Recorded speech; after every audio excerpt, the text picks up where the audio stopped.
Hello বন্ধুরা, welcome to my channel new blog. তো দেখো, আমি এক জায়গায় এসেছি, তো সবুজে সবুজ দেখো ধান ক্ষেত, এদিকে আবার দেখো লাল শাক আছে, এমনি খালি জমি আছে, এদিকে চাষ হয় দেখো। আর এদিকে বড়মশাই আর ছেলে দাঁড়িয়ে আছে শ্মশানের সামনে। এখানে এসছে একটা ছোট্ট শ্মশান আছে, তো শ্মশানেই এসছি আমরা। এদিকে এসছিলাম একটু বাজারে, তো বললো চলো একটু শ্মশান থেকে ঘুরে আসি, ভালো লাগবে দেখতে। তো শ্মশানে এসছি, দেখো শ্মশানের ভিউটা এত সুন্দর, মানে ছোটোখাটো শ্মশান বলতে আস্তে আস্তে হচ্ছে শ্মশানটা এখানে। তো কাঠে পোড়াই এখানে, দেখো সাইনবোর্ড দেওয়া আছে।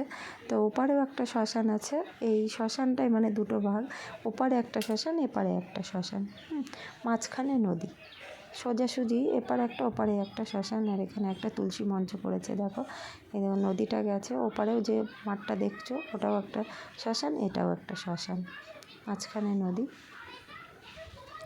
তো নদীটা কি ভালো লাগছে দেখো, আর এত সুন্দর ভিউটা শ্মশানের এখানে। তো কোনো ভয়টার কিছুই লাগছিল না, তো আসলাম, এসে এখানে একটু বসলাম। দেখো এখানে স্লিপার আছে বসার জন্য। আর এটা হলো বট গাছ, নতুন নতুন হচ্ছে সব, ভালো লাগছে দেখতে। আর এটা রাস্তা, এটা বিশ্রাম ঘর, শ্মশান যাত্রীরা এসে এখানে বসে একটু। আর এটা দেখো ফুল ক্ষেত, কি ভালো লাগছে, হলুদ ফুল হয়েছে জমিতে। আর এখানে কতগুলো ছেলেপিলে খেলা করছে দেখো। তো আমরা এবার রওনা দিয়েছি বাড়ির পথে, দেখো দেখা হয়ে গেছে আমাদের শ্মশান, তো বাড়ির পথে রওনা দিয়েছি আমরা তিনজনে, যাচ্ছি বাড়িতে। তো টাটা সবাই, নেক্সট ব্লগে দেখা হচ্ছে।